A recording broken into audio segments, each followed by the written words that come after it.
En 2025, j'ai lu 45 livres, soit 19 de plus qu'en 2024, et j'ai donc atteint mon objectif de 45 livres. Mais comme je vais pas faire une vidéo d'une heure pour vous reparler de mes 45 lectures de 2025, je vous ai fait une petite sélection avec mon top 3 de l'année et les lectures qui m'ont marqué. Du coup, roulement de tambour.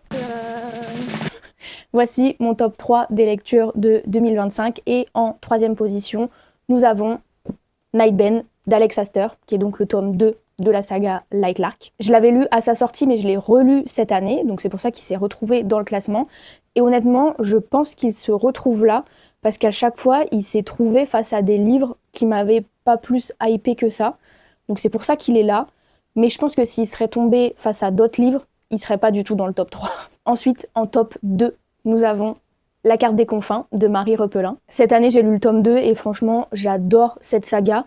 J'attends la sortie du troisième tome en poche. Alors je sais pas, peut-être que je suis passée à côté et qu'il est sorti, mais ça fait un moment là, non? Et enfin, en top 1, franchement, si en début d'année, on m'avait demandé de suggérer mon top 1 de l'année, j'aurais pas du tout dit ce livre parce que je ne connaissais même pas son existence. Je suis tombée dessus complètement par hasard, mais franchement, quelle découverte! J'ai vraiment adoré, et je pense qu'en 2026, je vais continuer ma propagande sur ce livre parce que il mérite mais tellement plus d'être connu. Comment parler de mes lectures de 2025 sans évoquer Fourth Wing? J'avoue, je suis toujours un peu en blocage sur le troisième tome que j'ai toujours pas fini, mais ce premier tome, franchement, j'aimerais le relire, mais comme si c'était la première fois en fait. On reste dans le même thème avec Affronter la nuit de Marie Repelin. Franchement, cette année, elle était placée sous le signe des dragons.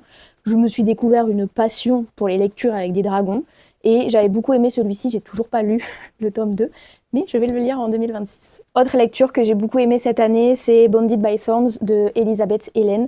C'est le premier tome, j'ai toujours pas lu les autres. Mais c'était une belle surprise aussi, c'était mon premier harem inversé. Donc je savais pas trop à quoi m'attendre, et franchement c'était une belle surprise, j'ai beaucoup aimé. N'oublions pas tout de même que 2025 fut l'année où j'ai enfin lu à Cotard. Enfin, le tome 1. En 2025, j'ai aussi commencé la saga Seasons de Morgane Moncomble avec le premier tome Un automne pour te pardonner, que j'ai beaucoup aimé. Et là, en janvier, j'ai lu le deuxième, Un hiver pour te résister. Et enfin, 2025 fut aussi l'année où j'ai commencé les romances militaires. Et je crois que je me suis débloqué une nouvelle passion avec Rebel Squad de Marion Laurent. C'était génial, j'ai adoré. Donc voilà pour mon top 3 et pour les lectures qui ont marqué mon année 2025. N'hésitez pas à me partager en commentaire vos lectures qui vous ont marqué aussi en 2025. Ça pourrait me faire de bonnes recommandations pour 2026.